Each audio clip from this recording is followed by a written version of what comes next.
الحمدللہ رب العالمین والصلاة والسلام علی محمد الامین اعوذ باللہ من الشیطان الرجیم بسم اللہ الرحمن الرحیم. حضرات، اسلامی تحریکیں عہد بعہد یہ اس سلسلہ خطبات کا عنوان ہے. ہم عالم اسلام کی دو بڑی تحریکوں کا ذکر کر چکے ہیں. ان میں سے ایک خوارج کی تحریک تھی اور دوسرے شیعہ تحریک. اب ہم تیسری بڑی تحریک کو سمجھنے کی کوشش کریں گے. یہ تصوف کی تحریک ہے.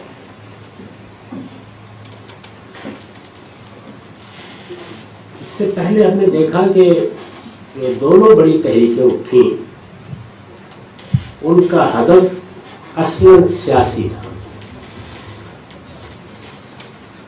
اس سیاسی ہدف کے حصول کے لیے ابتدائی دور میں جو جدوجہد ہوئی وہ پے در پے ناکامی سے گزرا. صرف سیدنا حسین رضی اللہ عنہ کا خروج ہی نہیں، اس کے بعد بھی بہت سے خروج ہوئے، جیسے زید بن علی کا خروج، نفس زکیہ کا خروج.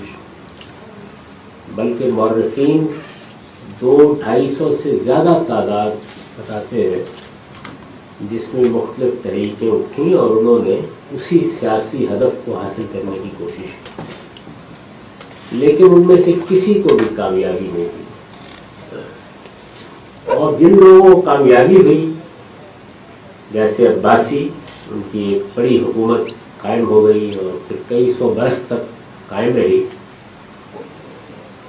ان کی حکومت اور انداز حکومت کو دیکھ کر کوئی تحریک بھی مطمئن نہیں ہوئی کہ یہ وہی ہدف ہے جس کو ہم حاصل کرنا چاہتے تھے، وہ کسی نہ کسی درجے میں حاصل ہو گیا. چنانچہ جب اس نوعیت کی ناکامی ہوتی ہے تو فکری سطح پر بھی ایک نوعیت کی مراجعت پیدا ہو جاتی ہے یا دوسرا نقطہ نظر سامنے آنے لگتا ہے. اس دوسرے نقطہ نظر کو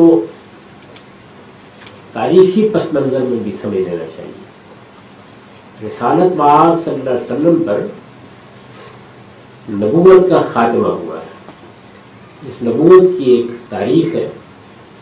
مختصر لفظوں میں وہ تاریخ یہ ہے کہ اللہ تعالیٰ نے پہلے ہر قوم میں رسول بھیجا، اس رسول کے ذریعے سے قوم پر اتمام حجت کیا اور پھر اس کا فیصلہ قرار لیا.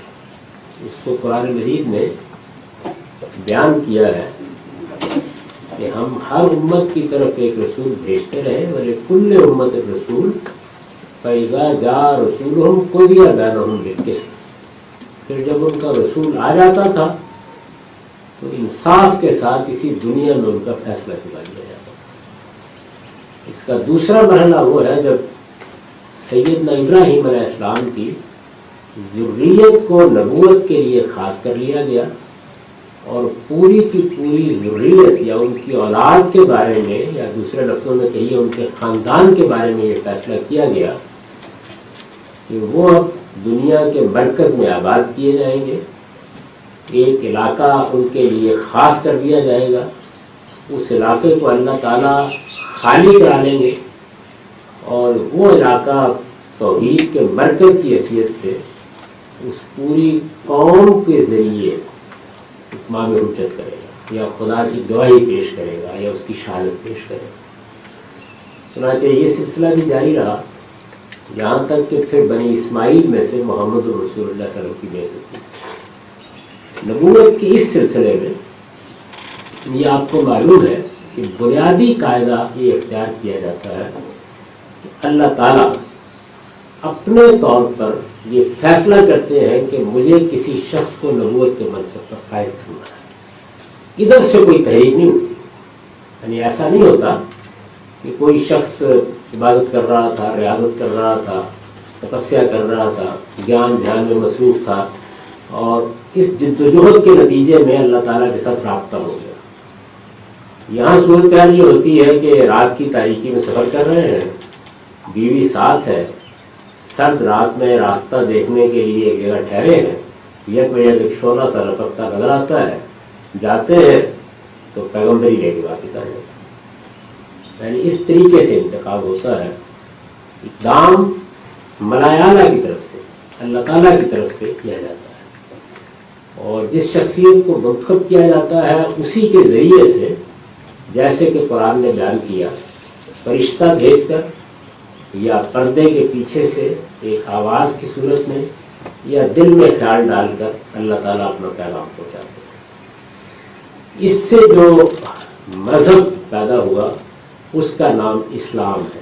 ہمیشہ سے اسلام ہی رہا ہے. محمد الرسول اللہ صلی اللہ علیہ وسلم اس اسلام کے آخری پیغمبر ہیں. اور اگر آپ فرقے اس میں پیدا ہوئے، جیسے یہودی، جیسے نصرانی، ان کو مذہب کہہ لیں جیسے کہ عام طور پہ کہا جاتا ہے، تو آپ یہ بھی کہہ سکتے ہیں کہ تمام الہامی مذاہب اس نوعیت کا استدلال رکھتے ہیں جو میں نے خلاصہ بیان کر دیا. اس کے بالکل بالمقابل مذاہب کی ایک اور قسم پیدا ہوئی. اس کا اصول یہ ہے کہ حقیقت تک رسائی کے لیے انسان ادھر سے اقدام کر سکتا ہے. یعنی الہامی مذہب میں یہ اقدام خدا کی طرف سے ہوتا ہے. اس دوسرے مذہب میں یہ اصول قائم کیا گیا کہ یہ اقدام ادھر سے بھی ہو سکتا ہے. یعنی اگر کوئی شخص حقیقت کا علمی عرفان حاصل کر لے اور پھر اس کے بعد وہ مخصوص ریاضتوں سے گزرے تو اس کو نروان حاصل ہو جاتا ہے. اس کی بہت کلاسیکی مثال بدھ مت ہے. اس میں اقدام انسان کی طرف سے ہوتا ہے. اس سے جو مذاہب پیدا ہوئے ان کو اگر آپ ایک لفظ میں تعبیر کرنا چاہیں، جیسے ہم نے الہامی مذاہب کی تعبیر اختیار کی، تو آپ صوفیانہ مذاہب کہتے ہیں. آدمی دنیا کو چھوڑے گا، بادشاہ ہوگا تو اپنے تخت و تاج کو لات مارے گا، گھر بار ہوگا تو کسی کے سپرد کرے گا، بچے ہوں گے تو کسی کو دے کے رخصت ہو جائے گا، پھر وہ جنگلوں میں بنوں میں بیٹھ کے تپسیا کرے گا، اور اس کے نتیجے میں یعنی اس کی ریاضتیں، اس کے مجاہدے اس کو اس مقام پر پہنچا دیں گے جہاں وہ حقیقت اصلیہ کے ساتھ رابطہ پیدا کر لے گا، اور وہاں سے وہ کچھ لینا شروع کر دے گا جس کو آپ ہدایت بھی کہہ سکتے ہیں، عرفان حقیقت بھی کہہ سکتے ہیں، ادراک حقیقت بھی کہہ سکتے ہیں. اس طرح کی مختلف تعبیریں وہ لوگ اختیار کرتے ہیں. صوفیانہ مذاہب بھی اتنے ہی قدیم ہے جیسے کہ الہامی مذہب. آپ کہہ سکتے ہیں کہ الہامی مذہب کی ابتدا تو آدم علیہ السلام سے ہوئی، تو کسی دور میں پھر یہ بھی پیدا ہونا شروع ہو گئے، لیکن بہت قدیم سے آپ کو ان کی تاریخ مل جاتی ہے. اور اگر آپ دنیا کی تاریخ کا جتنی کچھ ہمیں معلوم ہے 4-5 ہزار سال کی تاریخ کا مطالعہ کریں، یہ بات بھی معلوم ہوتی ہے کہ جس طرح الہامی مذہب کے لیے اللہ تعالیٰ نے مشرق وسطیٰ کو منتخب کیے رکھا ہے، بلکہ جب ذریت ابراہیم کے لیے علاقہ خاص کیا گیا تو وہ بھی وہیں خاص کیا گیا. بنی اسرائیل کے لیے کنعان کا علاقہ اور بنی اسماعیل کے لیے عرب کا علاقہ. بالکل اسی طرح صوفیانہ مذاہب کی اصل سرزمین ہندوستان ہے. یعنی بڑے بڑے مذاہب یہیں پیدا ہوئے. میں نے خوارج اور شیعہ نقطہ نظر پر بات کرتے ہوئے خلاصہ کیا تھا کہ اگر آپ دونوں کا جائزہ لیں تو ہدف کیا ہے؟ ہدف ایک سیاسی ہدف ہے. یعنی ایسی حکومت قائم ہونی چاہیے جو عادل حکومت ہو، اس کو مثالی کردار کے لوگوں کے ذریعے سے چلنا چاہیے. وہ ایسے لوگ ہونے چاہیے کہ جن سے کسی خطا کا صدور متوقع نہ ہو جائے تو ان کو معذور کر دینا چاہیے. اور جس طرح کی شیعہ تعبیر میں یہ چیز سامنے آئی کہ انہیں اصل میں ائمہ معصومین میں سے ہونا چاہیے. تو آپ یہ دیکھ رہے ہیں کہ وہ ایک سیاسی ہدف ہے. اس کو حاصل کرنے میں میں نے عرض کیا تھا کہ بڑی شدید ناکامی ہوئی. جب اس کو حاصل کرنے میں شدید ناکامی ہوئی اور پہلے امویوں کی اور پھر عباسیوں کی حکومتیں قائم ہو گئیں تو خوارج کے بارے میں ہم نے دیکھا کہ وہ آہستہ آہستہ تحلیل ہو گئے، یہاں تک کہ اب بعض جگہوں کے اوپر ان کے چھوٹے چھوٹے گروہ موجود ہیں، وہ بھی کہیں دیہات میں، یعنی کوئی بڑا گروہ موجود نہیں. اور اباضیہ کی صورت میں ان کے جس گروہ سے ہم واقف ہیں وہ اب اس نوعیت کا کوئی ہدف بھی اپنے سامنے نہیں رکھتا جس طرح کا ہدف ہم ان کی قدیم تاریخ میں دیکھتے ہیں. شیعہ تحریک کے بارے میں نے یہ عرض کیا تھا کہ انہوں نے اپنا ہدف قیامت کے قرب تک مؤخر کر دیا، یعنی کیونکہ وہ حاصل نہیں ہو سکا تو اس کے بعد خود ان کے ائمہ نے بھی اس کے حصول کے لیے فضا سازگار نہیں پائی. چنانچہ امام جعفر صادق صاحب کا میں نے آپ کو قول سنایا تھا کہ انہوں نے یہ اعلان کر دیا کہ یہ زمانہ ہمارا زمانہ نہیں ہے، یہ لوگ ہمارے لوگ ہیں، اس کے لیے ہمیں انتظار کرنا ہے. چنانچہ اس کے لیے میں سیاسی ہدف موقف ہو گیا، وہ نہ کل کا ہدف تھا نہ آج کا ہدف ہے، وہ اب مستقبل میں وقوع پذیر ہو رہا ہے. درمیان میں ایک جس کو آپ کہتے ہیں کہ عبوری بندوبست کیا گیا ہے ولایت فقیہ کے نظر سے، اور اس کو بھی یہ ہدف نہیں دیا گیا کہ وہ اب دنیا بھر میں اپنی حکومت قائم کرنے کی کوشش کریں، جہاں قائم ہے اس کو چلانے کا اہتمام کیا جا رہا ہے اور اسی اصول پر کیا جا رہا ہے. تو تحریک کی حیثیت سے جب سیاسی ہدف کو آپ نے قیامت کے قریب تک کے لیے مؤخر کر دیا تو ایک لحاظ سے آپ یہ کہہ سکتے ہیں کہ خوارج تحلیل ہو گئے اور شیعہ حضرات نے یا شیعہ تحریک نے اس ہدف سے اپنے آپ کو غیر متعلق کر لیا اپنے خاص فلسفے کے تحت. اس کے ساتھ ہی جو نفسیات پیدا ہوئی، ناکامی بھی ایک نفسیات پیدا کرتی ہے، جو نفسیات پیدا ہوئی اس میں دو چیزیں سامنے آئی. ایک چیز یہ سامنے آئی کہ مسلمانوں کے مین سٹریم میں جتنے بڑے علماء تھے انہوں نے عباسی دور کی ابتدا ہی میں کہنا شروع کر دیا کہ خروج یعنی طاقت کے ذریعے سے سیاسی ہدف کو حاصل کرنا یہ جائز نہیں. یعنی پہلا تو معاملہ یہ تھا کہ یہ ہوا، دوسرا مرحلہ وہ تھا یہ ناکام ہوا، تیسرا مرحلہ وہ تھا کہ جہاں پر اب اس کے جواز اور عدم جواز کی بحث چلی. یہ کیوں ناجائز ہے اس کا جواب بھی دیا گیا کہ تجربہ یہ بتاتا ہے کہ اس میں خون بہا ہے، انتشار پیدا ہوا ہے، افتراق پیدا ہوا ہے، مسلمانوں کی جمعیت کو نقصان پہنچا ہے.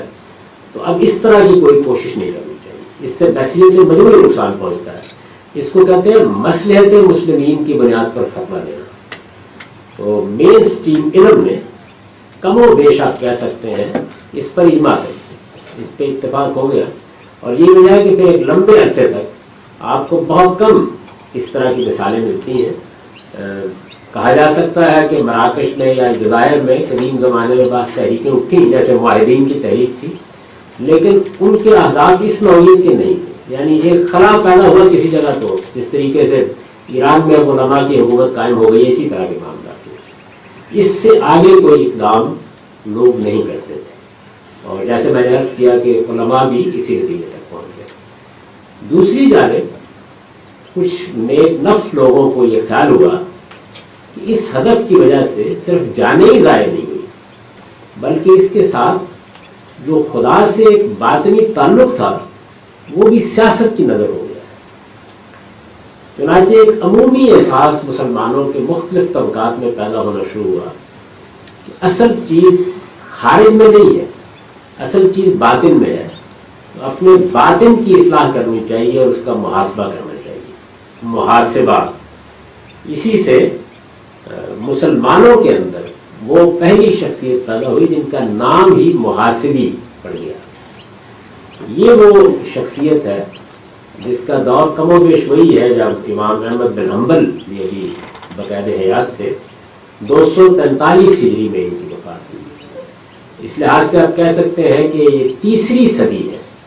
یعنی پہلے تحریکیں ناکام ہوئیں یا انہوں نے اپنے اہداف تبدیل کیے، اس کے بعد ایک زمانہ فترت گزرا جس میں رد عمل کی سی ایک نفسیات رہی، علماء بھی ایک نتیجے تک پہنچے، اور پھر وہ لوگ پیدا ہونا شروع ہوئے کہ جنہوں نے اس پر زیادہ زور دیا کہ ہمیں اپنے باطن کا محاسبہ کرنا ہے، اپنے اندر کو دیکھنا ہے۔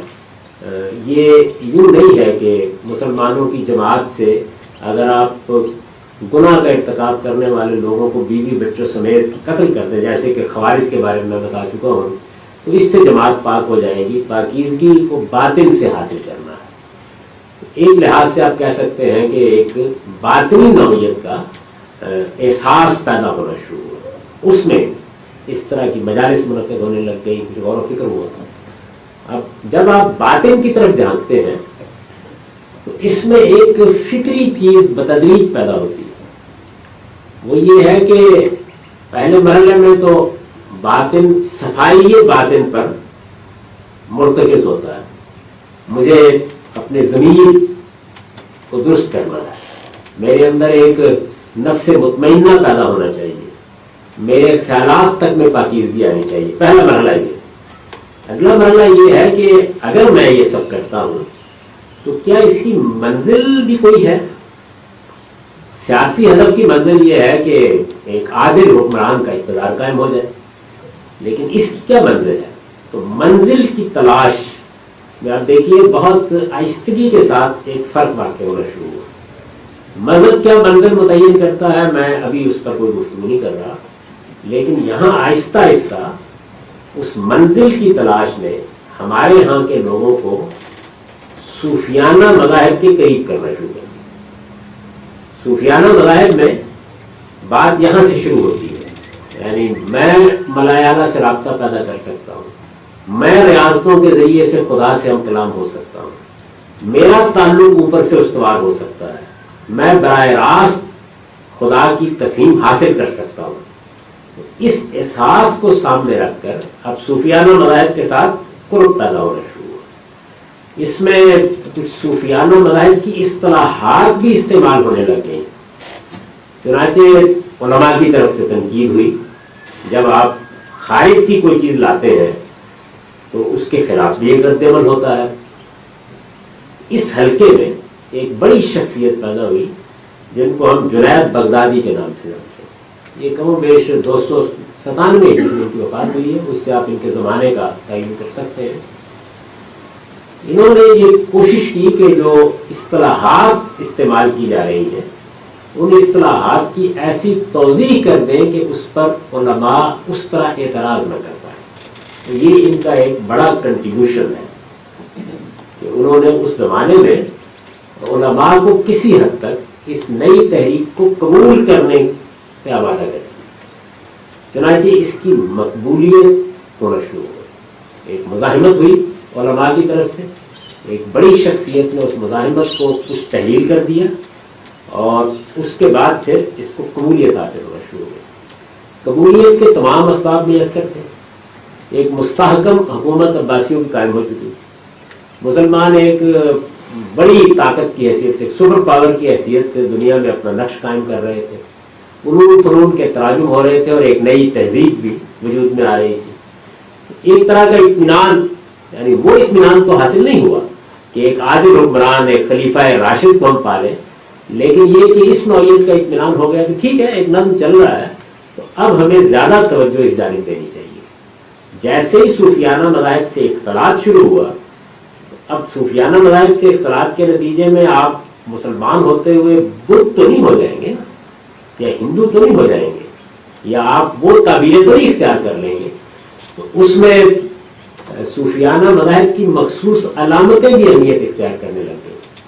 چنانچہ یہ پسند کیا گیا کہ عیسائی راہبوں کے طریقے کے اوپر صوف کا، اون کا لباس پہن لیا جائے، اور صوف کا لباس صوفیانہ مذاہب سے اختلاط ملتے ملاتے اس سے ایک نیا لفظ وجود میں آیا، اور وہ یہ تھا کہ اب یہ تصوف ہے۔ تو تصوف کی تحریک اس طریقے سے عالم اسلام میں پیدا ہوئی۔ بڑے بڑے لوگ اس تحریک سے متاثر ہونا شروع ہوئے، اور آپ یہ دیکھیے کہ ان لوگوں نے اسی ہدف کو سامنے رکھ کر، یعنی آپ کے باطن کو پاک ہونا چاہیے، باطن کی تطہیر اس درجے میں ہونی چاہیے کہ وہ مجلہ ہو جائے، روشن ہو جائے. اور یہ روشنی صرف یہی نہیں ہے کہ آپ نے اخلاقی طور پر ایک برتر مقام حاصل کر لیا، اس سے آگے بڑھ کر اخلاقی اہداف بھی بڑے غیر معمولی طے کر دیے گئے. اس سے بھی آگے بڑھ کر صفائی باطن کا یہ عمل آپ کو اصل حقیقت تک پہنچا دے، آپ کا اس عالم سے رابطہ پیدا ہو جائے.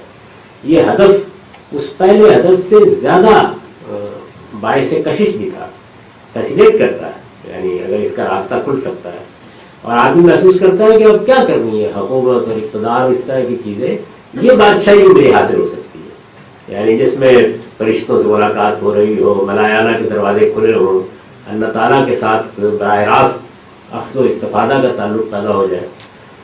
اس چیز کو سامنے رکھ کر پھر بہت سی تصنیفات وجود میں آئی، جس میں کتاب اللمع ابو نصر سراج کی کتاب کو بڑی بنیادی اہمیت حاصل ہے. یہ 378 ہجری میں دنیا سے رخصت ہوئے ہیں، اور اس سے آپ عہد بہد ایک نظر ڈال سکتے ہیں اس تحریک پر. پھر ابو طالب المکی کی قوت القلوب ہے، 386 میں ان کی وفات ہوئی ہے. رسالہ قشیریہ ہے جس کے مصنف امام قشیری 465 ہجری میں رخصت ہوئے ہیں. پھر کشف المحجوب ہے سید علی حجویری کی، جو 470 میں ہجری میں دنیا سے رخصت ہوئے. ان کے بعد پھر بہت بڑی شخصیت پیدا ہوئی جس نے اصل میں اس تحریک کو باب عروج پر پہنچا دیا، اور وہ امام غزالی کی شخصیت. امام غزالی ہے کہ جنہوں نے اپنی داستان خود لکھی ہے. ان کی کتاب المنقذ من الضلال میں یہ داستان بیان ہوئی ہے. وہ یہ کہتے ہیں کہ میں نے علم پڑھا اور علم کے بڑے آخری درجوں تک پہنچا، لیکن میرا اضطراب ختم نہیں ہوا. میں امامیہ کے پاس گیا، تعلیمیہ کے پاس گیا، جو زمانے کے بڑے بڑے گروہ تھے، لیکن کہیں سے بھی مجھے وہ چیز نہیں مل سکی جس کی مجھے تلاش تھی. یہاں تک کہ پھر میں صوفیہ کے حلقے میں پہنچا، اور جب میں پہنچا تو مجھے محسوس ہوا کہ جائیں اجاز یہ وہ جگہ ہے جس کی مجھے تلاش تھی. اور جیسے ہی میں نے اس وادی میں قدم رکھا تو تھوڑے دنوں کے بعد ملائکہ سے عالم بیداری میں ملاقاتیں شروع ہو گئی، اور ملائانہ کے راز کھلنا شروع ہو گئے. تو انہوں نے اس کتاب میں یہ بیان کیا ہے کہ اس کے بعد مجھ پر یہ واضح ہوا کہ اصل راستہ یہ ہے.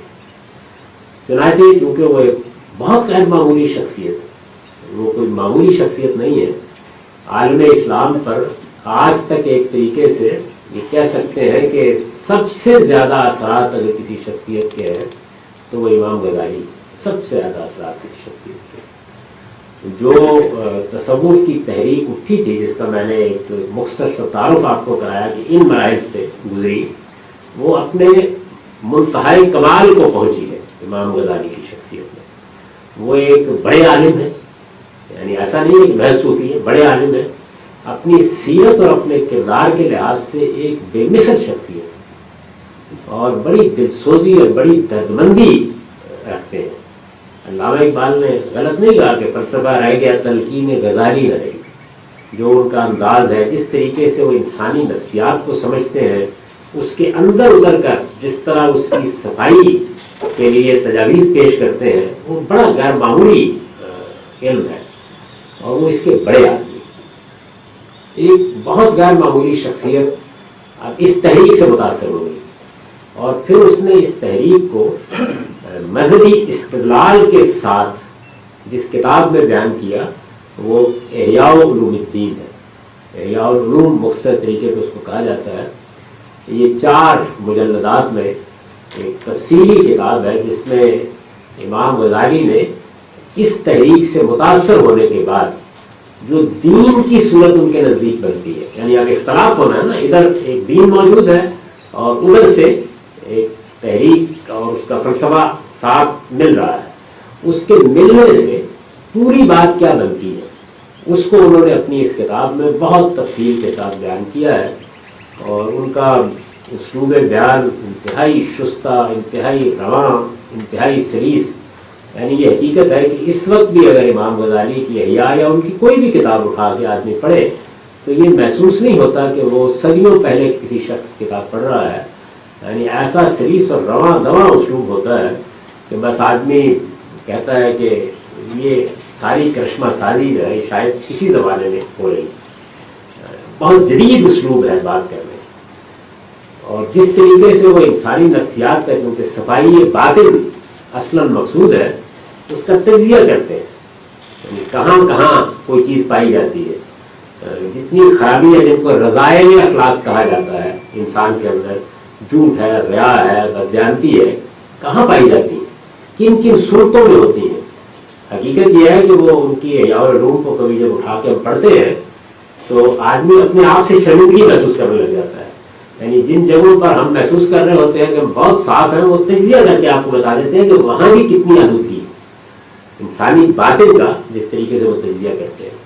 اور پھر وہ متصوفانہ اخلاقیات، کیونکہ مذہبی اخلاقیات سے بہت مختلف اور بہت آگے کی ہیں، ان کو بیان کرتے ہیں، تو آدمی اس کے سحر میں ایک طرح سے بالکل یعنی حیران اور ششدر ہو کر اس عالم کی سیر کرتا ہے جس میں وہ لے جاتے ہیں۔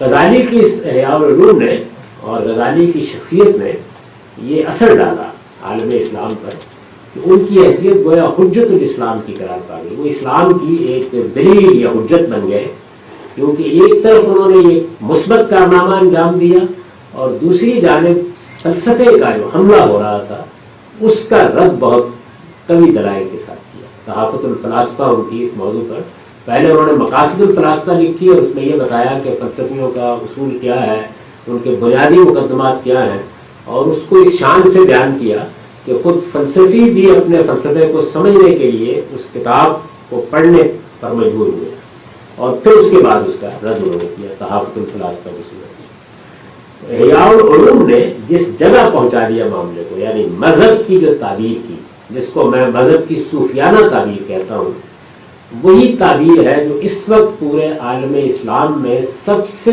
زیادہ لوگوں کی تعبیر ہے، سب سے زیادہ۔ اگر آپ مراکش سے انڈونیشیا تک چلے جائیں تو آپ کو اگر کسی تعبیر کے سب سے زیادہ اثرات نظر آئیں گے تو وہ غزالی کی تعبیر ہے، یعنی جو انہوں نے دین کی صوفیانہ تعبیر کی۔ غزالی کے بعد انہی کے زیر اثر محی الدین عبد القادر جیلانی ہوئے 561 میں، 505 میں غزالی کی وفات ہوئی ہے اور 561 میں ان کی ہوئی ہے، اور پھر محی الدین ابن العربی 638 میں ان کی وفات ہوئی۔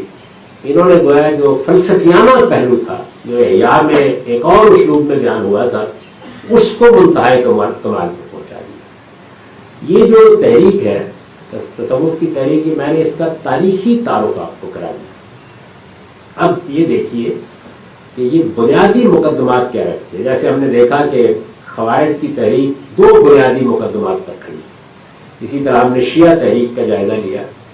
یہ جو تصوف کی تحریک ہے، اس کے بنیادی مقدمات کیا ہے؟ اس میں ایک پہلو تو یہ ہے کہ خدا کا وہ تصور جو قرآن مجید دیتا ہے، یہ اس سے بالکل ایک مختلف تصور دیتی ہے، اور اس کے لیے وحدت الوجود کی تعبیر اختیار کی جاتی ہے۔ سادہ لفظوں میں وحدت الوجود کا مطلب یہ ہے اس کائنات میں خدا کے سوا در حقیقت کچھ نہیں، یعنی اگر کوئی چیز وجود رکھتی ہے تو وہ صرف ایک ہے، وہ ذات خداوندی ہے۔ تو سوال پیدا ہوتا ہے کہ میں، آپ، کائنات کیا ہے؟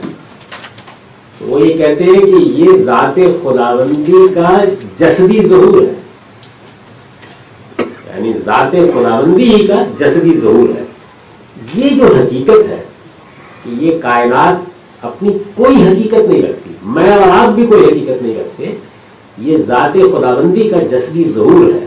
اس کے لیے پھر انہوں نے نو افلاطونی فلسفے میں جو تنزلات بیان کیے جاتے ہیں اس کو ریفائن کیا، اور یہ بتایا کہ وہ جو اصل حقیقت ہے وہ اس صورت میں، جیسے کہ ہم دیکھتے ہیں، یہ اس صورت تک کیسے پہنچی ہے، کن مراحل سے گزر کر پہنچی ہے، اور اس میں یہاں تک پہنچنے کے سارے عمل میں وہ کیا ادراک و عرفان ہے جو ہم کو حاصل ہوتا ہے، اس کو وہ بیان کرتے ہیں۔ تو چنانچہ پہلا ہدف یہ بن جاتا ہے کہ جب ہماری حقیقت یہ ہے تو پھر انسان کا سب سے بڑا نصب العین ہونا چاہیے کہ وہ اس حقیقت کو پائے، اور اس حقیقت کو اس وقت تک نہیں پایا جا سکتا جب تک حجاب دور نہ کیا جائے۔ حجاب کیا ہے؟ یہی جسد یہی جسم، یہی حجاب ہے. جب آپ اس کو دور کر دیں گے تو چونکہ یہ حقیقت کا جسدی ظہور ہے تو حقیقت آپ کے سامنے آ جائے گی، اس کا عرفان آپ کو حاصل ہو جائے گا. تو آپ یہ دیکھیے کہ پہلی دونوں تحریکوں کا ہدف یہ تھا کہ ایک ایسا عادل حکمران ہونا چاہیے اور مسلمانوں کی جماعت کو اخلاقی لحاظ سے بڑی بلند درجے کی جماعت ہونا چاہیے کہ جس کے نتیجے میں دنیا کے اندر گویا آپ کے سامنے جنت کا ایک نمونہ ہو. اس تحریک میں باطنی ہدف کہ پہلی چیز تو یہ ہے کہ ہم اس حقیقت کو جانیں کہ ہماری کوئی حقیقت نہیں. پہلا ہدف یہ، اس کا عرفان جتنا گہرا ہوگا اتنا حقیقت کا عرفان حاصل ہوگا، اور یہی اصل میں انسان کی تگ و دو کا اصلی ہدف ہے. اس کو اسے حاصل کرنا، یہ عرفان حاصل کرنا چاہیے. یہ عرفان جب حاصل ہوتا ہے تو آپ یہ دیکھیے کہ جسم کا پردہ اٹھنا شروع ہو جاتا ہے، اور جب جسم کا پردہ اٹھتا ہے تو پھر یہ کوئی مشکل چیز نہیں ہے کہ آپ کو بیداری میں فرشتے نظر آ رہے ہوں اور ملائے اعلیٰ کو آپ دیکھ رہے ہوں اور لوح محفوظ کو آپ پڑھ رہے ہوں اور آپ کی نگاہ یہاں سے آسمان تک اور آسمان کے پیچھے تک پہنچ رہی ہو، کیونکہ یہ تو عمل ہی ایسا ہے کہ جس میں یہی چیز حاصل ہونی ہے. جن لوگوں کو یہ حاصل ہو جاتی ہے وہ پھر بڑے مقامات کے لوگ قرار پاتے ہیں. اس میں پھر مناسب، جیسے کہ نبیوں میں ہم کہتے ہیں نبی ہوتے ہیں، رسول ہوتے ہیں، تو یہاں کتب ہوتے ہیں، ابدال ہوتے ہیں، جن کے ذریعے سے وہ یوں سمجھیے کہ ان کی اصطلاح کے مطابق حقیقت محمدیہ اپنا ظہور کرتی ہے. یعنی ذات خداوندی، مرتبہ لاہوت سے جہاں پر کوئی جسم نہیں ہے، یہ سب حجاب نہیں ہے، اس سے جب حجاب کی طرف آتی ہے تو ایک مرحلہ ہے جس میں حقیقت محمدیہ ظہور پذیر ہوتی ہے. تو حقیقت محمدیہ پھر جسم تلاش کرتی رہتی ہے. وہ محمد الرسول اللہ کا جسم تھا ایک زمانے میں، یا قالب تھا، وہ اپنے اپنے زمانے میں مختلف قالب تلاش کرتی ہے. وہ قطب اور ابدال اور اس طرح کی بہت سی شخصیات ہوتی ہیں. تو اس طریقے سے ایک مناسب کی نئی دنیا اس سے پیدا ہو گئی. اور جو مناسب کی نئی دنیا اس کے نتیجے میں پیدا ہوئی تو اب وہ بھی ہدف بنے گی. یعنی آدمی نے اگر بڑا مرتبہ پانا ہے تو پھر اس چین میں یا اس لائن میں اس کو آگے بڑھنے کے لیے اقدامات کرنے ہوں گے. اس کے لیے اخلاقی اصول بھی مختلف ہوں گے، کیونکہ اخلاقیات جب مذہب میں زیر بحث آتی ہے تو وہ انسانی اخلاقیات ہے. اب جو اخلاقیات وجود میں آنی چاہیے وہ الوہی اخلاقیات ہے. جب حقیقت ہی بالکل مختلف ہے تو اخلاقیات بھی اس درجے کی نہیں ہو سکتی. الوہی اخلاقیات کے اصول اور ہوں گے. شکر کا یہاں اور مطلب ہوگا، صبر کا اور مطلب ہوگا، عزیمت کا اور مطلب ہوگا، رضا کا اور مطلب ہوگا، کیونکہ اب یہ الوہی اخلاقیات ہے. اس کی دنیا بالکل الگ ہو گئی ہے. اسی اخلاقیات کے اصولوں کو ان کتابوں میں اور بڑے صوفیہ کی مجالس میں بیان کیا جاتا ہے اور لوگوں کو دعوت دی جاتی ہے کہ وہ اس کی منازل طے کریں. پھر وہ مناظر اپنے اپنے ظرف کے لحاظ سے، یعنی کوئی سالک کی منزل پر رہ جاتا ہے، کوئی اس سے آگے بڑھ کر دوسرے مراحل میں داخل ہو جاتا ہے، اور کچھ کتب اور ابدال بھی اپنے اپنے زمانے میں بڑے منصب پر پہنچتے ہیں اور ان کے ساتھ پھر ایک رشتہ اور تعلق پیدا ہوتا ہے. سوال یہ ہے کہ اس منزل تک پہنچنے کے لیے کیا انسان ایک دن اٹھے اور اپنے سفر کی ابتدا کر دے؟ تو اس میں پھر یہ تصور پیدا ہوا کہ نہیں، ایسا نہیں ہو سکتا. یہ منزل اس وقت تک طے نہیں ہو سکتی جب تک کہ آپ کسی شیخ کا دامن نہیں پکڑتے. یعنی اس راہ کا پہلے کوئی رہنما ہونا چاہیے جس کے ساتھ آپ کا تعلق ہو. یہ تعلق کس نوعیت کا ہوگا؟ وہ جو ایک معلم اور متعلم کا ہوتا ہے، استاد اور شاگرد کا ہوتا ہے، نہیں، یہ پیر اور مرید کا تعلق ہونا چاہیے، شیخ اور اس کے مرید کا. مرید کے کیا معنی ہے؟ یعنی وہ جو اصل میں یہ طے کر کے بیٹھ گیا ہے کہ مجھے اپنے شیخ کی خوشنودی حاصل کرنی ہے. وہ جس کو حافظ شیراز نے بیان کیا نا کہ بمیں سجادہ رنگی کن گرد پیر مغاں گوئے. یعنی اگر پیر مغاں یہ کہے کہ میں سے اپنا سجادہ رنگین کر لو تو آگے سے شرعی دلائل دینے کی کوشش نہ کرو.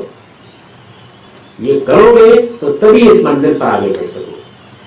اس میں جو جلیل القدر علماء اس سے متاثر ہونا شروع ہوئے تو انہوں نے یہ کوشش کی کہ بڑا انحراف نہ پیدا ہونے پائے، کیونکہ اس میں پورا امکان تھا اس کا ایک بڑا سادہ طریقہ یہ اختیار کیا گیا کہ 2 مرحلے قرار دے دیے گئے، ایک شریعت اور دوسرے طریقے. یعنی آپ شریعت کی خلاف ورزی نہیں کریں گے، جو شریعت کے احکام ہیں جیسے نماز پڑھنی ہے، روزہ رکھنا ہے، کیونکہ یہ رجحانات پیدا ہو گئے. میں اس پر ابھی تفصیلی گفتگو نہیں کرنا چاہتا، آپ چاہیں گے تو عرض کر دوں گا کہ جو فلسفہ بیان کیا گیا تھا اس میں فطری طور پر وہ رجحانات پیدا ہو سکتے ہیں. تو اس کے ازالے کے لیے بڑے بڑے علماء جب اس تحریک سے متاثر ہوئے تو انہوں نے یہ کہا کہ نہیں، اس میں ہر شخص کو اس پر پابند کرنا چاہیے کہ وہ اگر ان منازل و مقامات پر پہنچ بھی جائے جو اصلی مقامات و منازل ہیں اور جہاں شریعت کی حقیقت میں کوئی ضرورت ہونی نہیں چاہیے، تو انہیں لوگوں کو گمراہی سے بچانے کے لیے اس وقت بھی شریعت کی پابندی کرتے رہنا چاہیے. تو ایک پہلو انہوں نے یہ اس میں داخل کیا. اور پھر وہ جب شریعت پر گفتگو کرتے ہیں تو وہ ویسے ہی گفتگو کرتے ہیں کیونکہ وہ زیادہ تر بڑے علماء ہیں جیسے کہ کوئی بھی دین کا عالم گفتگو کرے گا. لیکن اس کے ساتھ انہوں نے کہا کہ دوسری چیز جو ہے وہ یہ باطنی عمل ہے، یہ طریقت ہے، اس کے اپنے آداب ہیں، اپنے طریقے ہیں، اس کو سیکھنے کے لیے آپ کو کچھ اور اقدامات کرنے ہیں. یہ دونوں چیزیں جب ملتی ہیں تو اس کے بعد اصل میں آپ حقیقت کے اعلیٰ ترین مدارج تک پہنچنے کا راستہ طے کرتے ہیں. یہی تحریک ہے کہ امام غزالی کے بعد کہ جس شخص کے بارے میں یہ کہا جا سکتا ہے کہ وہ امام غزالی ہی کے پائے کا آدمی ہے اور اسی سطح کی شخصیت کی حیثیت سے اس نے پھر متاثر کیا ہے اپنے زمانے کو، اور ایک لحاظ سے ایک دوسرا بڑا بریک تھرو ہوا ہے، وہ امام شاہ ولی اللہ کی شخصیت. امام کبیر ان کو کہا جاتا ہے، اور وہ بر صغیر میں یوں سمجھ لیجیے کہ ایک بڑی شخصیت کے طور پر متعارف ہوئے. ان کا سارا فلسفہ اصلاً اسی تحریک پر مبنی ہے، لیکن وہ کیونکہ خود بہت بڑے آدمی ہیں تو بعض تعبیرات کو، بعض تصورات کو انہوں نے نئی پریزنٹیشن دی. اس کی بعض حکمتیں امام غزالی سے بھی آگے بڑھ کر بیان کی. ان کی حجت البالغہ کا اپنا انداز ہے، ان کی تفہیمات الہیہ کا اپنا انداز ہے. پھر انہوں نے چونکہ شریعت اور طریقت دونوں کو بالکل ایک سمجھ لیجیے کہ اختلاط کے ساتھ پوری طرح پکڑ کے رکھا ہے، تو آپ کو دونوں طرح کی گفتگو بھی کرتے نظر آتے ہیں. یعنی جب وہ شریعت کے دائرے میں گفتگو کر رہے ہوں گے تو ان کا لب و لہجہ انداز وہی ہوگا کہ جلیل القدر عالم کا ہونا چاہیے. قرآن مجید کا انہوں نے ترجمہ کیا اور بہت سی چیزیں لکھی اس نوعیت کی، اور دوسری جانب وہ اس باطنی علم اور اس طریقت کو بھی اسی طرح بیان کریں گے اور یہ بتائیں گے کہ یہ وہ چیز ہے. چنانچہ اس کے ماخذ کی بحث بھی، جیسے کہ میں نے اپنی کتاب برہان میں اسلام اور تصوف کے زیر عنوان انہی کا اقتباس نقل کر کے یہ بتایا ہے کہ اس کا ماخذ کیا ہے. تو وہ یہ کہتے ہیں، اس کی بڑی اچھی انہوں نے مثال دی ہے کہ جس طریقے سے آپ شریعت کا علم حاصل کرنے کے لیے حدیث کی کتابیں پڑھتے ہیں یا آپ قرآن مجید کا مطالعہ کرتے ہیں، تو رسالت مآب صلی اللہ علیہ وسلم سے یہ علم بھی حاصل ہوتا ہے. لیکن کیسے حاصل ہوتا ہے؟ ایسے حاصل ہوتا ہے کہ جیسے سورج چمکتا ہے اور اس کی شعاؤں سے ایک کھیت میں خربوزہ نشو و نما پاتا ہے. خربوزے کو بھی معلوم نہیں ہوتا کہ سورج اس کی پرورش کر رہا ہے، اور سورج کو بھی معلوم نہیں ہوتا کہ وہ خربوزے کی پرورش کر رہا ہے. تو اس طریقے سے کسب فیض کا یہ عمل رسالت مآب صلی اللہ علیہ وسلم سے جاری رہتا ہے. وہ یہ بتاتے ہیں کہ سب سے پہلے جنید بغدادی نے اس کے اصول مرتب کیے تھے اور اب ہم بھی اسی کی تعلیم دیتے ہیں. شاہ ولی اللہ صاحب کی اس شخصیت کے زیر اثر ہمارے ہاں جو سب سے بڑی علماء کی تحریک پیدا ہوئی وہ دیوبند کی تحریک. یہ آپ کو معلوم ہے کہ دیوبند مولانا محمد قاسم نانوتوی اور حاجی محمد عابد حسین نے قائم کیا. یعنی دونوں بزرگ شخصیات نے یہ دارالعلوم قائم کیا، اور اس طرح پہلی مرتبہ دین کی صوفیانہ تعبیر کے تحت جو علم وجود میں آیا تھا اس کے لیے ایک بڑی درسگاہ قائم کی گئی. اس درسگاہ کی 2 خصوصیات بیان کی جاتی ہیں، یعنی اور بھی ہیں، لیکن جو میرے اس لیکچر کے پیش نظر آپ کے سامنے آنی چاہیے وہ 2 بڑی خصوصیات. مولانا محمد قاسم نانوتوی صاحب نے جو اس کا دستور العمل لکھا ہے اس میں یہ اپنے قلم سے لکھ کے بیان کر دیا. اس میں ایک تو یہ کیا گیا کہ مسلمانوں کا جو مذہبی علم اب تک ہندوستان میں پہنچا تھا وہ 3 شہروں میں بٹا ہوا تھا. اس میں لکھنؤ زیادہ تر فقہی چیزوں کی تعلیم و تدریس کرتا تھا، یعنی فرنگی محل میں اور دوسری جگہوں پر جو بڑے علماء تھے ان میں فقہ کا علم مرکزی اہمیت کا حامل تھا. اور دہلی میں شاہ ولی اللہ کے زیر اثر دوسرا بڑا شہر تھا، اس میں حدیث کے علم کو بڑی غیر معمولی اہمیت حاصل ہو گئی. شاہ صاحب حدیث کے شارح بھی ہیں، انہوں نے موطا کی شرح لکھی ہے اور 2 شرحیں لکھی ہیں، قرآن مجید کا ترجمہ کیا ہے. ان کے علمی فکری اثرات بہت غیر معمولی ہیں. ان کی شخصیت اپنے علم، فن اور کمالات کے لحاظ سے اسی پائے کی شخصیت ہے، بلکہ بعض معاملات میں اس سے بھی بڑھ کر، جیسے کہ امام غزالی تھے. تو انہوں نے جو روایت قائم کی اس میں حدیث کو زیادہ اہمیت حاصل ہوئی. دوسرا شہر یہ تھا.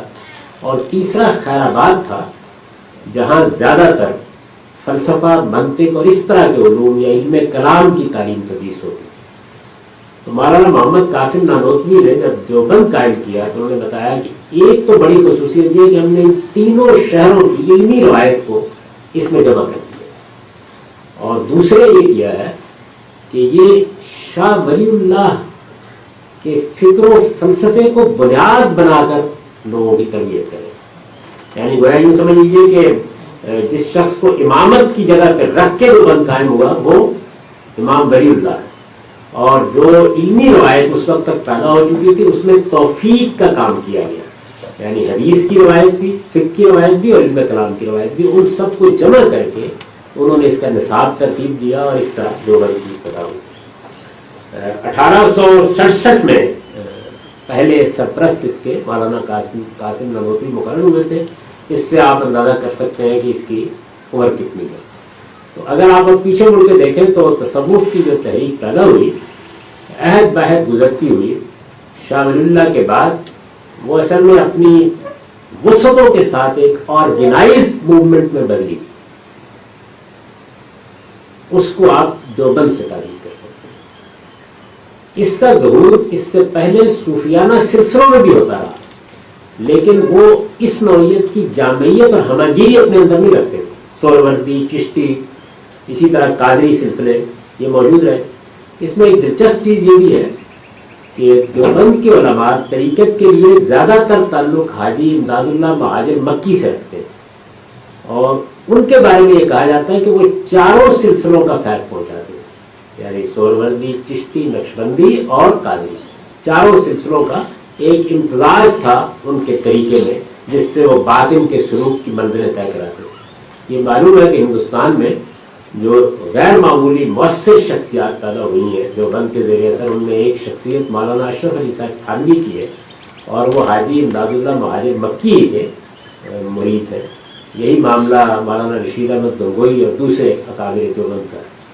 تو ایک طرح سے صوفیانہ تعبیر نے پہلے تو چشتی سہروردی سلسلے پیدا کیے جن میں طریقت کی تعلیم دی جاتی تھی، اور ایک آدمی اگر ان سلسلوں سے متعلق ہوتا تو وہ ایک انفرادی تعلق اپنے شیخ سے قائم کرتا تھا، اس کو خارج میں لا کر ایک بہت بڑے انسٹیٹیوشن کی صورت دیوبند میں پہلی مرتبہ. اور دیوبند کی یہ تحریک، اگر آپ مجھ سے اختلاف ہو سکتا ہے کریں، لیکن بہرحال میری یہ رائے ہے کہ دیوبند کی تحریک کو اگر آپ کہہ سکیں تو اپنے پس منظر کے لحاظ سے یہ اپنے پیچھے 1200 سال کی تاریخ رکھتی ہے، اور اگر آپ آج اس کے اثرات کے لحاظ سے اس کو دیکھیں تو یہ اس وقت عالم اسلام کی سب سے بڑی مذہبی تحریک، سب سے بڑی مذہبی تحریک ہے. یہ مذہبی تحریک ہے کہ اس نے دیکھیے کتنی فطری اسٹریٹجی اور حکمت عملی اختیار کی. یعنی اب کیونکہ یہ خارج سے متعلق ہو رہی تھی، پہلے تو سادہ سلسلہ تھا نا، یعنی ایک صوفی ہے، شیخ ہے، اس نے خانقاہ میں بیٹھا ہے، اس نے آپ کو مرید کر لیا، آپ کو منازل طے کرا رہا ہے. اب یہ سوسائٹی کے ساتھ متعلق ہوتی ہے اور انسٹیٹیوشنلائز کرتی ہے اس ساری صوفیانہ تعبیر کو.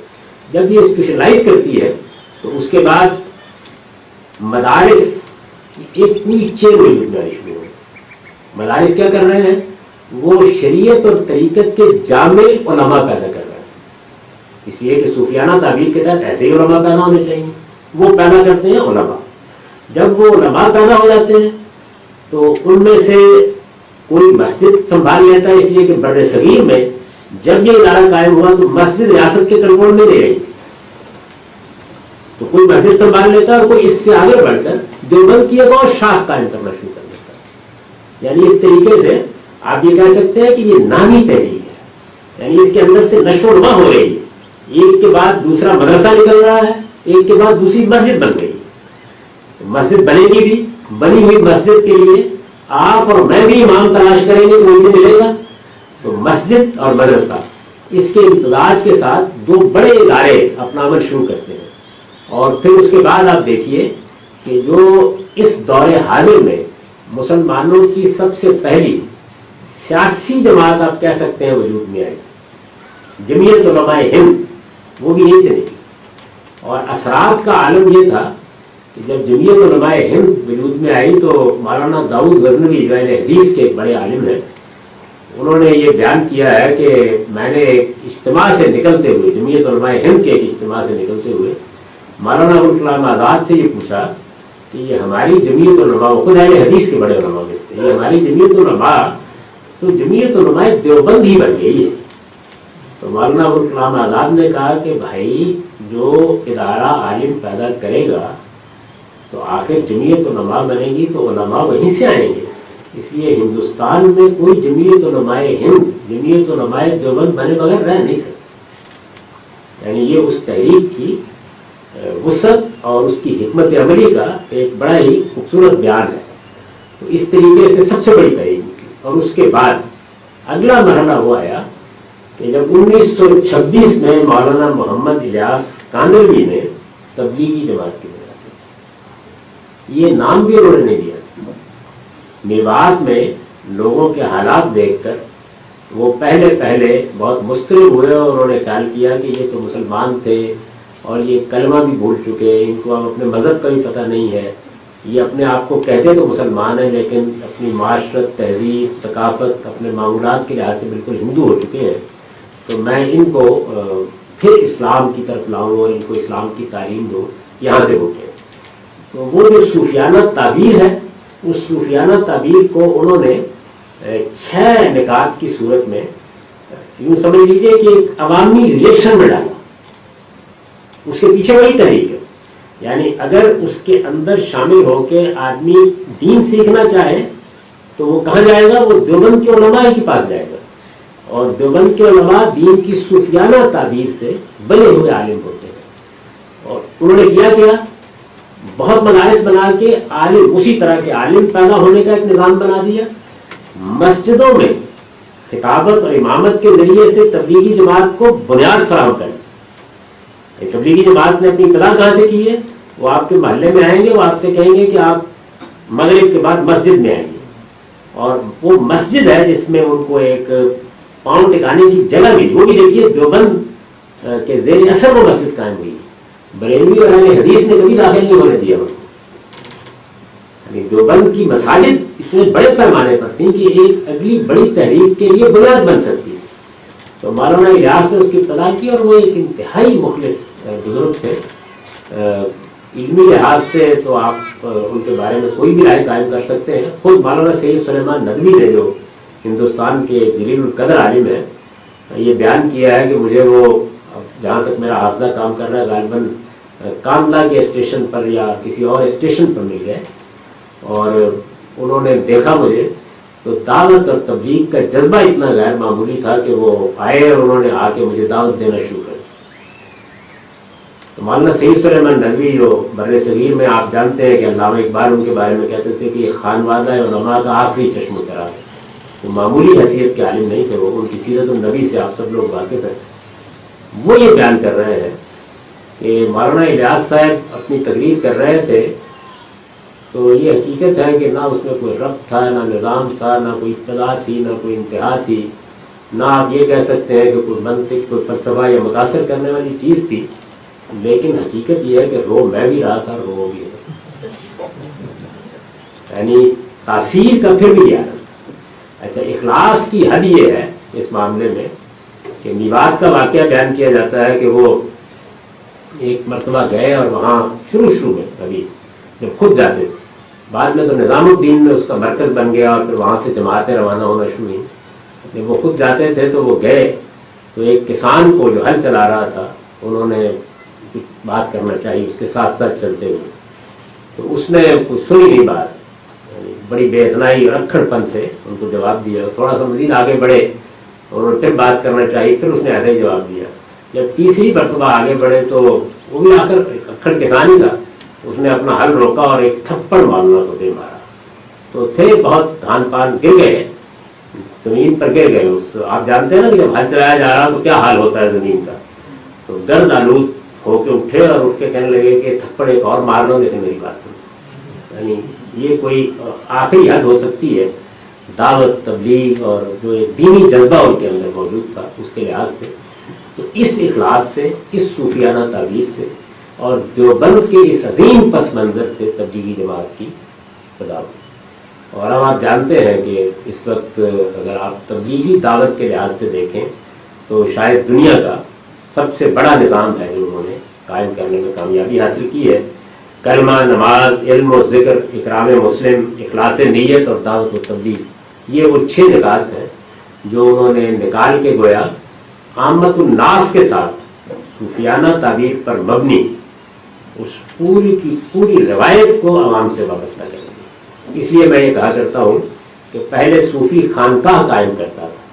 مولانا نے دیکھا کہ خانقاہیں کچھ بے آباد ہو رہی ہیں تو انہوں نے ایک موبائل خانقاہ قائم کر دی. تبلیغی جماعت کی بالکل نوعیت یہی ہے, یعنی وہ خانقاہی تربیت کا بھی ایک نظام دیتی ہے آپ کو. آپ 2 دن کے لیے چلے جائیں, 3 دن کے لیے چلے جائیں, شب جمعہ میں چلے جائیں, 40 دن کے لیے چلے جائیں, 120 دن کا سال میں یا کم سے کم زندگی میں ایک بار فیصلہ کر لیں.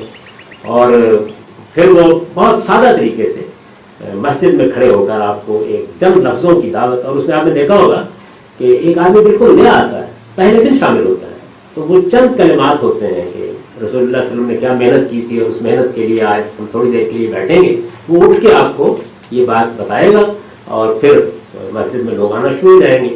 اور میں نے بالکل اپنی آنکھوں کے ساتھ دیکھا کہ پہلی مرتبہ لوگ آئے اور پہلی مرتبہ ہی کوئی 3 دن کے لیے, کوئی 5 دن کے لیے روانہ ہونے کے لیے تیار ہوں گے. میں نے خود بھی ان کے ساتھ سفر کیا ہے تو میں بہت سے ان کے تجربات بھی رکھتا ہوں. اس طریقے سے یہ ایک عظیم تحریک برپا ہوئی. اور اس وقت یعنی آپ پاکستان میں بھی جانتے ہیں کہ رائے گنج میں جو اجتماع ہوتا ہے اس میں لاکھوں لوگ بلا معاللہ شریک ہوتے ہیں. نظام الدین کے اجتماع کو بھی کئی حصوں میں تقسیم کرنا پڑا ہے. کہا جاتا ہے کہ بنگلہ دیش میں اس وقت سب سے بڑا اجتماع ہوتا ہے, اور ملیشیا میں جب انہوں نے اپنا اجتماع کیا تھا تو وہاں چونکہ مذہبی احساس بڑا گہرا ہے تو وزیر اعظم اور بادشاہ بھی ننگے پاؤں گئے اور انہوں نے استقبال کیا ان کا. اس لیے کہ دنیا بھر میں یہ سمجھا جاتا ہے کہ وہ کوئی تشدد کی تبلیغ نہیں کرتے, ان کے کوئی سیاسی اہداف نہیں ہیں. نازک سے نازک حالات میں بھی وہ کبھی کوئی سیاسی گفتگو نہیں کریں گے, اس سے پرہیز ہی کریں گے.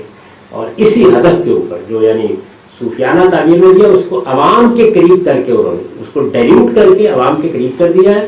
اب یہ آپ پر ہے کہ آپ وہاں سے داخل ہوں, آپ اس کے بعد آگے بڑھ کر مدرسی علم حاصل کرنا چاہیں تو ان کے پاس دیوبند اور دیوبند کے زیر اثر قائم ہونے والے مدرسے موجود ہیں.